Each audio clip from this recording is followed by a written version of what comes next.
आफताब ने श्रद्धा मदन वालकर का गला घोंटा, उसके शरीर के 35 टुकड़े कर फ्रिज में सजा कर रखे। धीरे धीरे उन्हें जंगल में ठिकाने लगाता रहा। आज हाथ के टुकड़े, कल पांव के टुकड़े, परसों गर्दन और शीश। इस तरह से वह अपनी प्रेमिका को बड़े प्यार से, कोमलता के साथ अंतिम यात्रा पर ले जाता रहा। लेकिन क्या हुआ? यह कोई बड़ी बात है? यह तो सहज स्वाभाविक प्रक्रिया है। जैसे हिंदू लड़कियां इन दिनों स्वच्छंदता की नई परिभाषाएं गढ़ रही हैं, जैसे वह किसी दिन भी अपने माँ बाप से कह देती हैं कि आज से मैं बालिग हूं, अपनी देह, आत्मा और चित्त की मालकिन आप हमें न समझाओ, वैसे ही भाईजान भी उनकी देह, आत्मा और चित्त के टुकड़े करने को अधिकृत हैं। जैसी स्वतंत्रता हिंदू लड़कियों की, वैसी ही स्वतंत्रता आफताब भाई की। तो फिर आफताब भाई क्यों न कहें, हमें न टोको। आज का हिंदू समाज आधुनिक है, मॉडर्न, वेस्टर्न। विशेषकर लड़कियां अपने अधिकार के लिए लड़ने को तैयार रहती हैं, विवाह से पहले भी और विवाह के बाद भी। छोटे छोटे स्वार्थ के लिए घर तोड़े जा रहे, विवाह टूट रहे। विवाह का टूटना तो अब बहुत साधारण बात है।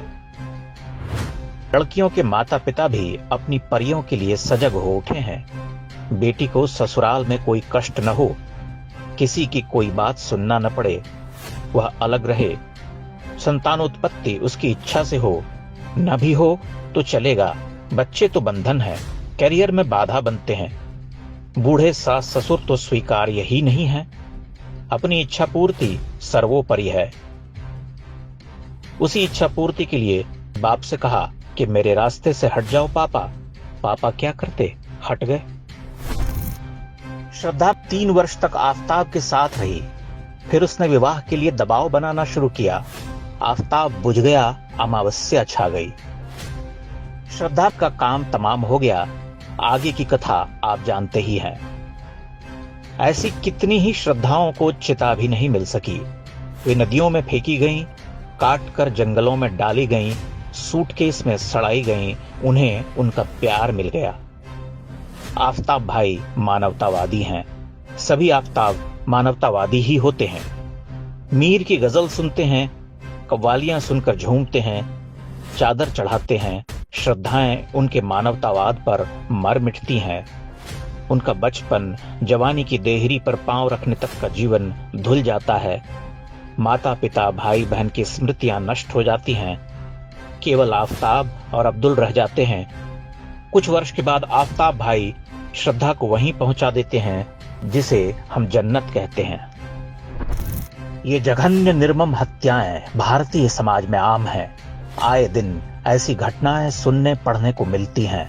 थोड़ी हलचल होती है, न्यूज वाले हू हा करते हैं, सोशल मीडिया पर हंगामा बरपता है। धीरे धीरे बाढ़ का पानी उतर जाता है, सड़ांध रह जाती है। लेकिन उसी सड़ांध से नई श्रद्धा प्रकट होती है। कहती है, प्यार बांटते चलो, प्यार बांटते चलो, न हिंदू न मुसलमान, हम सब हैं भाई भाई। इसी तरह प्यार बंटता रहता है। गंगा जमनी तहजीब के दुश्मन परास्त होते रहते हैं। एक नई श्रद्धा नए आफताब के साथ भाग खड़ी होती है। मानव सभ्यता के इतिहास में ऐसी बर्बरता मध्यकालीन समय में होती थी, पर आफताब भाई उसी मध्यकाल के बाशिंदे हैं। उनके आदर्श गजनी, तुगलक, खिलजी, तैमूर, बाबर और औरंगजेब हैं। आफताब भाई के लिए श्रद्धाओं की नृशंस हत्या कोई बुरी बात तो नहीं। वैसे भी काफिरों को तो एक दिन मरना ही होता है। सब तख्त गिराए जाते हैं, सब बुत उठवाए जाते हैं, बस नाम उनका रह जाता है। आफताब भाई रत्ती भर नहीं पसीजते। हिंदू मानते हैं कि अरे एक आफताब ऐसा निकला, सभी ऐसे नहीं होते, सिलसिला चलता रहता है। और श्रद्धा का गुनाह भी तो छोटा मोटा कहाँ था। वह तो 3 साल लिव इन में रहने के बाद आफताब मियां की बेगम बनने के लिए तड़प उठी थी। आफताब ने उसे बेगम तो नहीं बनाया, जन्नत का रास्ता जरूर दिखला दिया।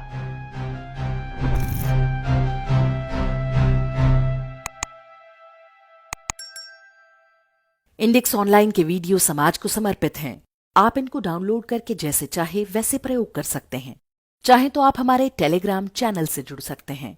वहां सारे नए पुराने वीडियो आपको मिल जाएंगे। हमारे सोशल मीडिया लिंक हर वीडियो के डिस्क्रिप्शन में होते हैं।